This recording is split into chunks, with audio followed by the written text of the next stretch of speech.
Hey everyone, it's Reverend Bill, and back at my regular studio. So we'll have the benefit of my cheat sheets uh, again. I'll have to get another monitor for my other place. I'll be doing most of my podcasts, I guess, from that new studio. So I'll definitely have to get another monitor for that. That's not a big deal. Certainly not a money issue, more of a laziness issue, I think. But yeah, we got a few things to talk about. Um, you know, Comey's been indicted, I guess, which I think is probably justifiable.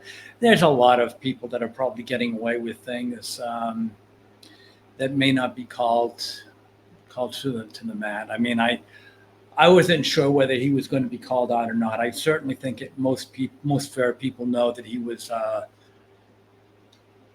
hiding some things. And we were wondering whether he was going to get away with it or not. Um, I think he may have slid, but Trump obviously called out Pam. And whether she was actually going to go through with it or not, I don't know. But I think it's fair that he was indicted. He certainly knew that a lot of things that he was that Trump was being accused of was false, and he was following through on it. It shouldn't have been pursued. So I think that's justifiable. Anyway, so that's that. So yeah, that I think that's just justified, and that's good. And yeah, and I think Charlie Kirk's widow is showing a lot of strength that I know she had, and good for her. She made an appearance on the show, and she's going to need a lot of strength to get through this tough time. She lost a really good man, and I'm glad to see she's showing that she's going to pull through. So it's going to be tough on her. But anyway, enough about that. Let's open up the cheat sheets and get our show going. We got some things to cover here. Let's see. Hmm.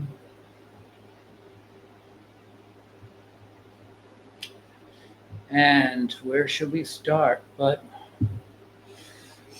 last night, unfortunately, violence erupted, and it did not come from the liberals for a change.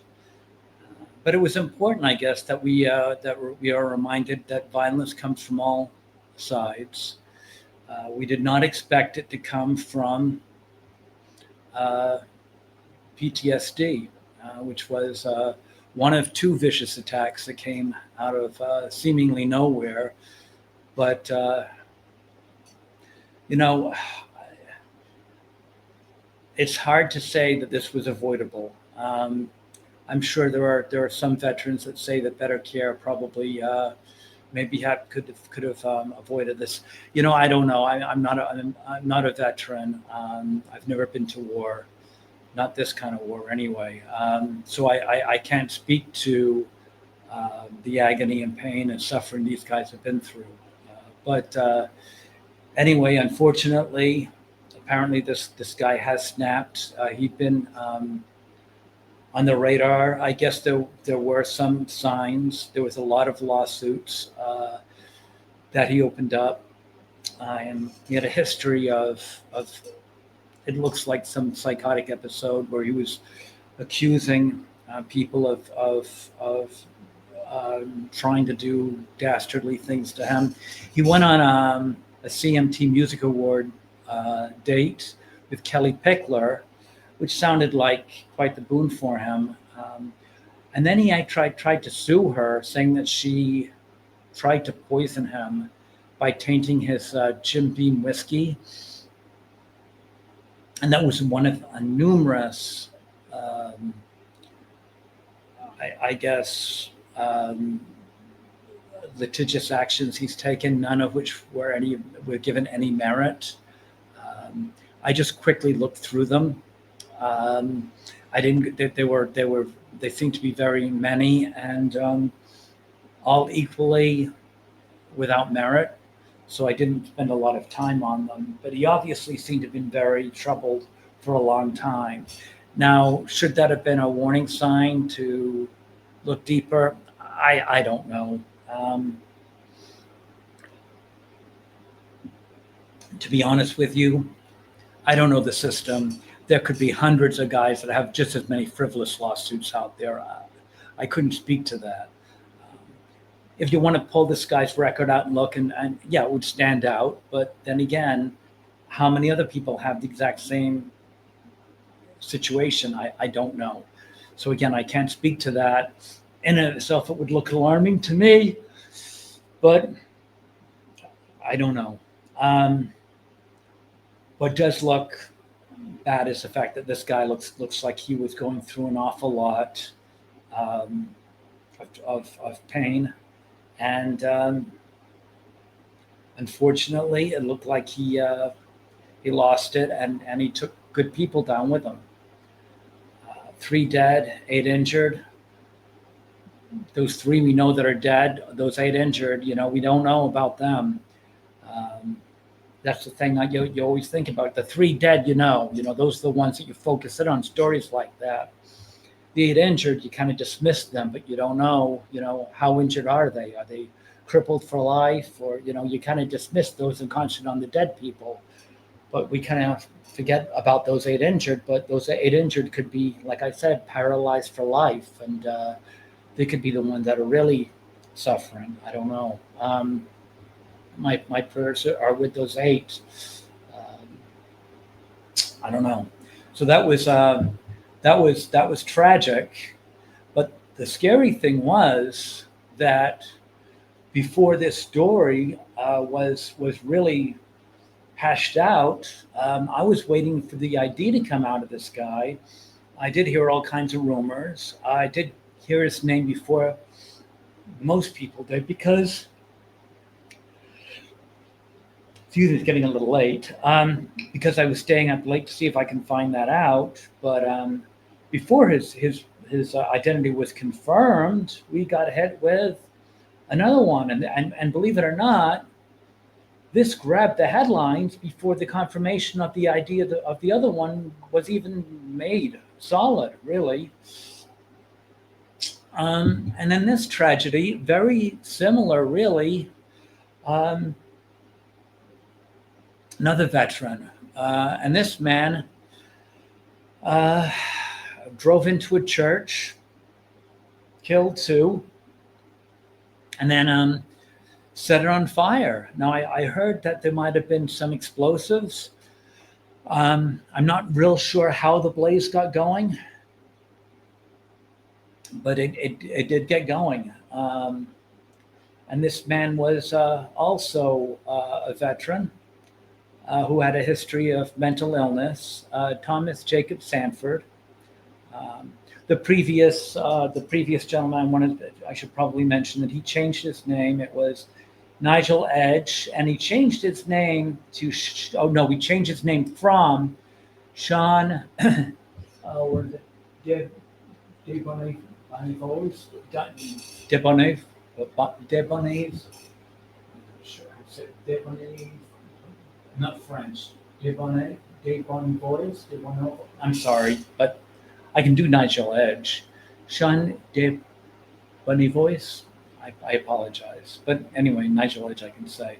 But I guess with his lawsuits, he changed it to Nigel Edge. I don't know why. He said because of the lawsuits, so maybe publicity. I don't know. But this man, I can say his name too, Thomas Jacob Sanford. But yeah, he drove into church, killed 2, and set the church on fire. He got killed in a shootout with police.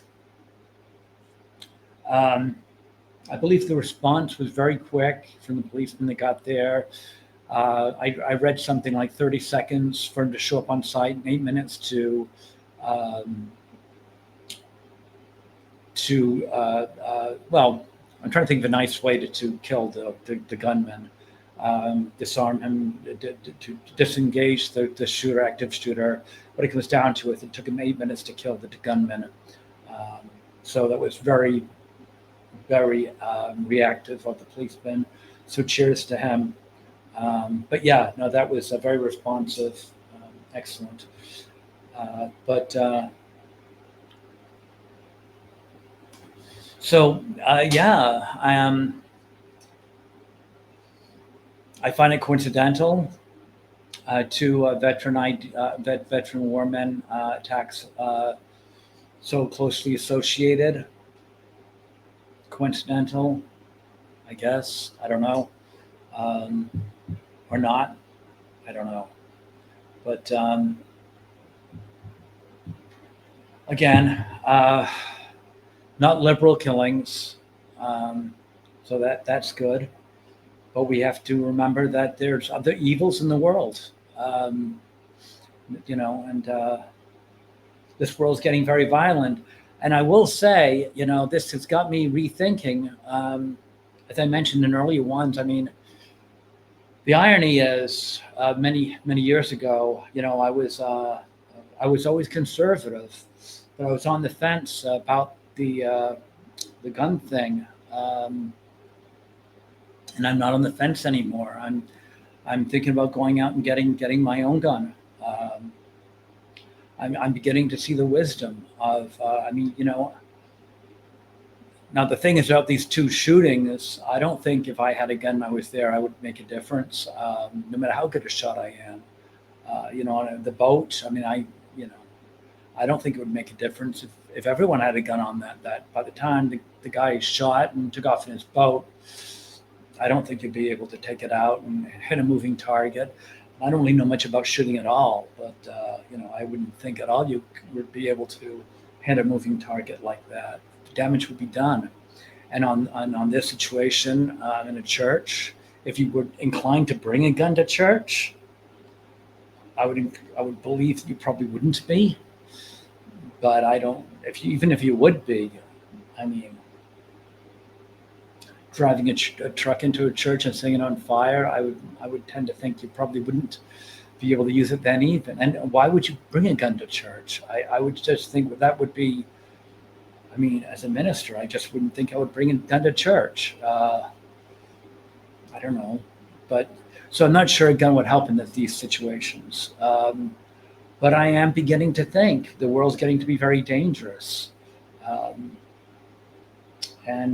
I'm pretty handy with a knife and swords with my martial arts training, but I don't think, I'm beginning to think, I don't think, carrying a sword around is impractical.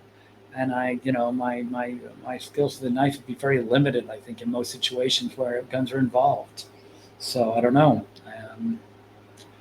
It's getting to be a very violent world out there. So I think I'm going to have to go out there and get myself a Glock and learn how to use it. I certainly don't want to hurt anybody, but then there's the thing about protecting me and my wife. I also don't want to be a victim, So I don't know. That's the way I'm thinking about things. And every day goes by, I'm finding more reason that I would think I would need to get myself a gun. That's the way it is, unfortunately. Anyway, now next one here is about these protests. Let's talk about these protests. These ICE agents, they're going in, they're meeting these ridiculous protests, and you wonder, where are these people coming from? Where are these people? Well, I've actually done some homework in case you guys didn't know this. These clowns are getting paid. These are full-time jobs for a lot of these people.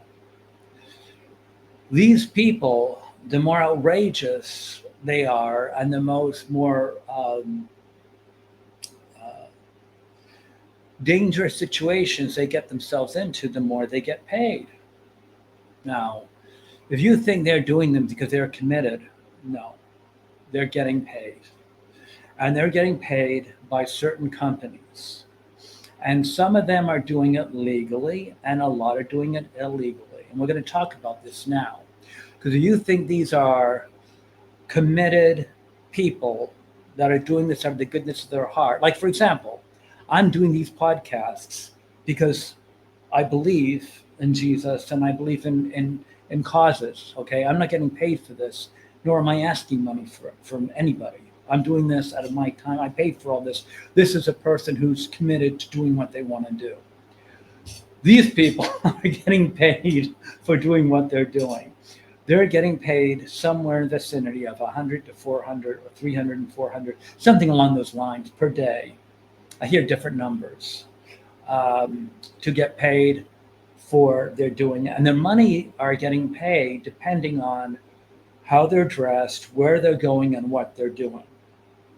So, like, if they're going to doing, if depending on what they're, where they're going, how they're doing, everything's being designed, including their signage, their costumes, and where they're going, depending on, like I said, the danger, their who they're going up against, everything, depending on what they're doing, they're getting paid for it. Okay, now let's talk about who's paying them. Okay. This is, by the way, is this just talking about them going to Portland now because that's where he's sending them to.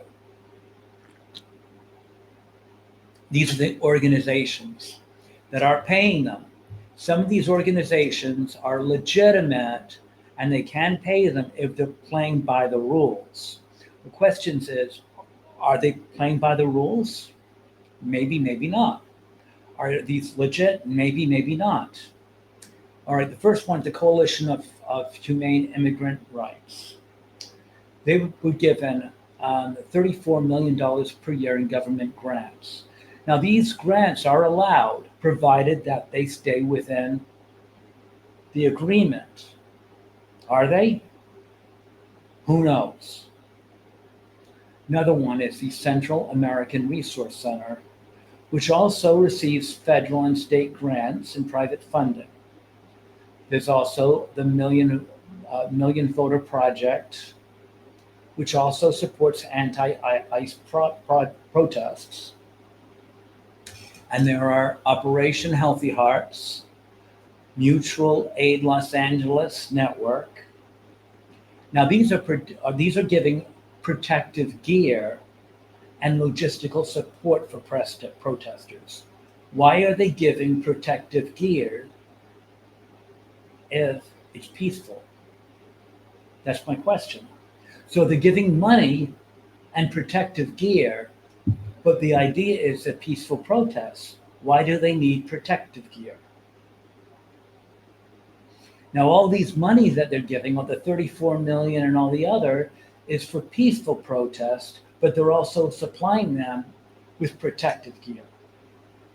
Now, there are other private groups, Soros, who are giving them money also, that are giving them financial aid, resources, logistical information, disruptive actions, etc. Let's see.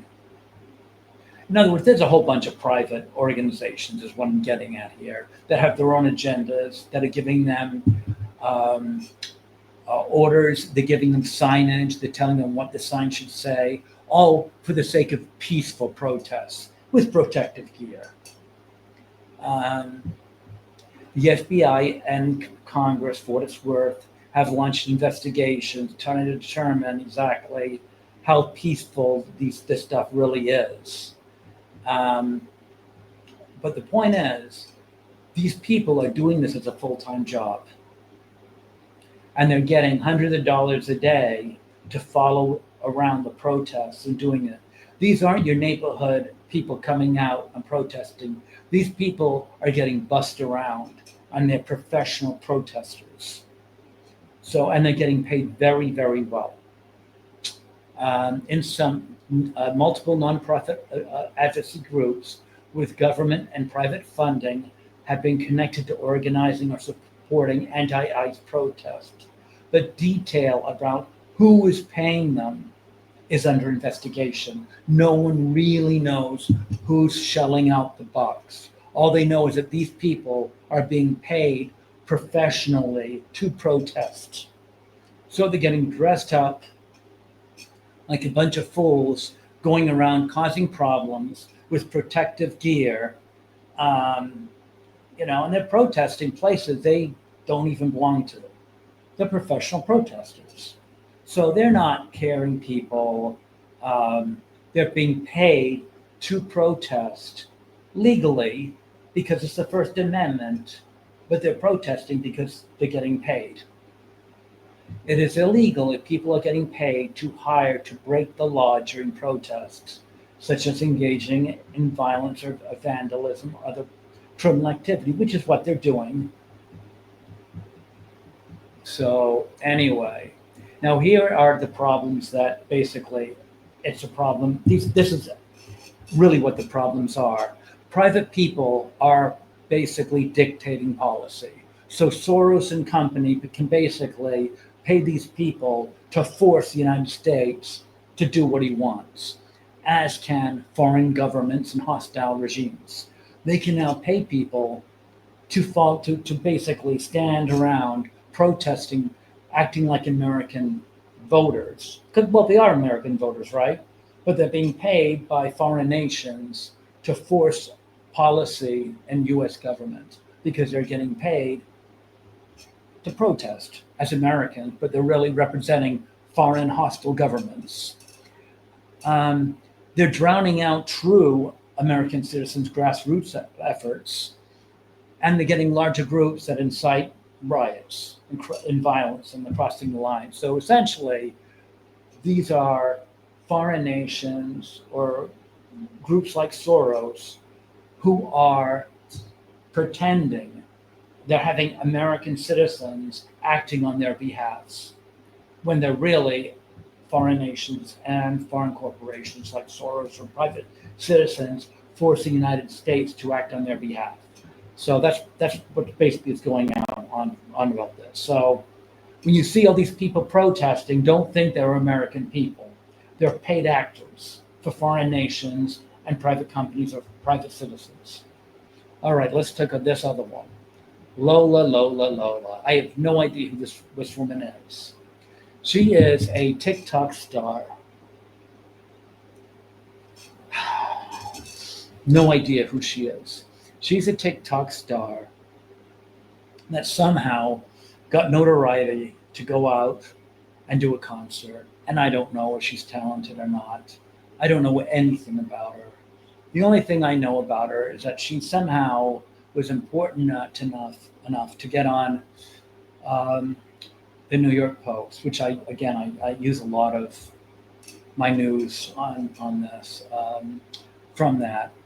And I just happened to watch her collapse on the stage. She had a lot of course, she's Gen Z, so she's got a lot of mental things that oh my God, that Gen Z. She's got a lot of mental things going around. She's just had so many things going on, and I guess during the show she collapsed. I looked at that and. I've never seen such a controlled collapse in my entire life.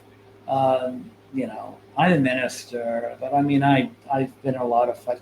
And I'll tell you, I'll still to this day, I'll still say, I want to see, I want to see another fighter. I used to fight, on the streets and stuff when I was younger in Brockton and stuff. And I will still say nonsense until I find another fighter that watches that Will Smith, Chris Rock, tell me that Chris Rock, that was a real punch. Any real fighter cannot tell me that was a real punch Chris Rock tell. The reaction of Chris Rock was so fake. Anyone who's really been hit by a punch cannot look at Chris Rock and tell me that punch is real. That reaction was completely wrong. Anyone who's been hit by a punch cannot tell me that was a real punch because Chris Rock's reactions were all wrong from anybody who's ever been hit by a punch. And until I find another fighter who can look at that going, yeah, that looks right to me, I will not believe it. Because I've been hit enough and I've hit enough people to tell you that there's no way Chris Rock got hit because he would not have reacted that way. Anyway, getting off that, same thing here. There is no way she collapsed. That is a controlled fall. Okay. First of all, you never, if you really collapse, you never take care of your head. She's got her head is like lifting up. That's controlled fall. Another thing is her hands go backwards, okay, when she's falling. I mean, that's a controlled fall. I have fallen enough times. You never take care of your head. Usually you bang your head off the ground, okay? You get concussion if you're not careful. That is a controlled fall. She drops the microphone. She lifts her head up and she puts her arms back. That's a controlled fall. I know nothing about this woman. I'm glad she didn't hurt herself when she fell, but that is not a collapse. No, no way. No, that's a controlled fall. And I hope she's got a long, happy career. I'm sure she's a very nice person. I wish her well in everything that she does, and God bless her. But don't tell me that's a real collapse. And I don't know anything about her. I really don't. I'm just saying, don't tell me that's a collapse. That's not a collapse. I don't. So that's it. Lola Young, I wish you the well. Wish you well. God bless you, honey. You didn't collapse.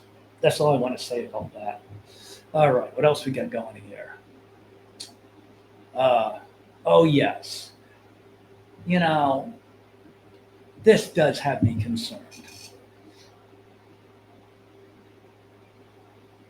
This is getting worldwide now. Our president and his beautiful wife, they can't go to the UN without people stopping the escalator. And then he goes to give a speech and the teleprompter breaks.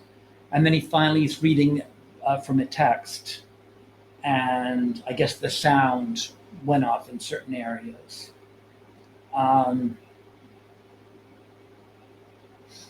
It's got me concerned in a couple of levels. First of all, it's childish. And this is not the United States. This is not going global. This is the UN.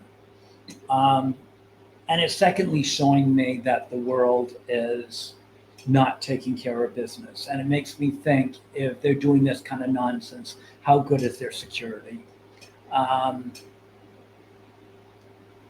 So, number one, this is junior high crap that we're dealing with. It's total lack of professionalism. And on a worse level, it makes me think they're not taking care of business. How is their security? With everything that's going on, I'm getting very concerned about the president's security. The world seems to be spiraling out of control, and I've got to believe our president needs to be safe. And I'm getting really concerned about the competency of the world in general. It does not seem like the world is doing their job. And I need to feel that the president's safe if he goes to the UN, and I just don't feel that confidence anymore. I'm finding out that there was 254, plainclothes FBI agents. Yeah, we found that out. 254 plainclothes FBI agents that were there on January 6th.